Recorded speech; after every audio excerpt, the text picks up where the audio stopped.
அப்புறம் தமிழகத்தில் நாளை புதிய சபாநாயகரை தேர்வு செய்வதற்கான தேர்தல் நடைபெறும் என சட்டப்பேரவை செயலாளர் அறிவித்திருந்தார். இன்று மாலை வரை அதற்கான வேட்புமனுவை தாக்கல் செய்ய வேண்டும். தமிழக வெற்றிக் கழகத்தின் சார்பாக வில்லிவாக்கம் தொகுதி சட்டமன்ற உறுப்பினர் ஜேசிடி பிரபாகரன் அந்த வேட்புமனுவை தாக்கல் செய்ததை ஒட்டி வேறு கட்சிகளைச் சேர்ந்த போட்டி வேட்பாளர்கள் எவரும் மனு தாக்கல் செய்யாததால் அவர் போட்டியின்றி தேர்வாகிறார் என்பது அறிவிக்கப்பட்டிருக்கிறது. நம்ம இப்போது பார்த்துக் கொள்ளக்கூடிய அந்த காட்சி சட்டப்பேரவை செயலாளரின் அலுவலகத்தில் அதற்கான அந்த சபாநாயகராக அவர் தேர்வு செய்யப்பட்டதற்கான அந்த அதிகாரப்பூர்வ அந்த அறிவிப்பு சான்று மற்றும் வேட்பு மனுவை அவர் வழங்கக்கூடிய விஜய் முன்னிலையில் வழங்கக்கூடிய அந்த முதலமைச்சர் விஜய் முன்னிலையில் வழங்கக்கூடிய அந்த காட்சி தான் பார்க்கப்படுகிறது. இதே போல துணை சபாநாயகர் பதவிக்கும் ரவிசங்கர் என்பவர் என்ற ரவிசங்கர் எம்எல்ஏ தேர்வு செய்யப்படுவார் என எதிர்பார்க்கப்படுகிறது. இந்த அறிவிப்பை அதிகாரப்பூர்வமாக நாளை தற்காலிக சபாநாயகர் கருப்பையா அதை முறைப்படி அறிவிப்பார்.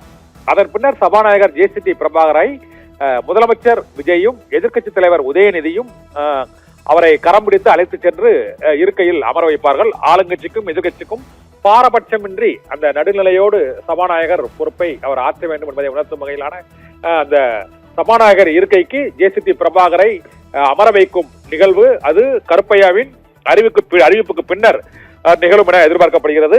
தமிழக வெற்றி கழகத்தின் சார்பில் புதிய ஆட்சி அமைக்கப்பட்டுள்ள சூழ்நிலையில் சபாநாயகராக பொறுப்பேற்க இருக்கும் ஜேசிடி பிரபாகர் வில்லிவாக்கம் தொகுதியில் 1980களில் இருந்தே அவர் போட்டியிடுகிறார். அவர் பேராசிரியர் அன்பழகனை திமுகவின் பொதுச் செயலாளராக இருந்த பேராசிரியர் அன்பழகனை ஒரு முறை தோற்கடித்திருக்கிறார். குளத்தூர் தொகுதியிலும் ஒரு முறை திமுக தலைவர் மு.க. ஸ்டாலினை எதிர்த்து அவர் போட்டியிட்டிருக்கிறார். இப்போது மீண்டும் அவர் அப்பொழுது 1000 விளக்கு தொகுதி சட்டமன்ற உறுப்பினராக இப்பொழுது வெற்றி பெற்று அவர் சட்டமன்ற உறுப்பினராக சென்றிருக்கிறார்.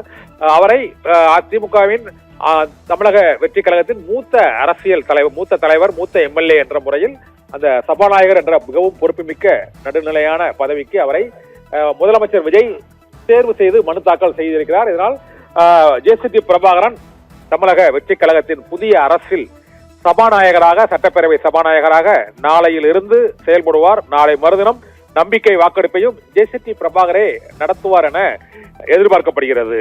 அப்ரஹாம்.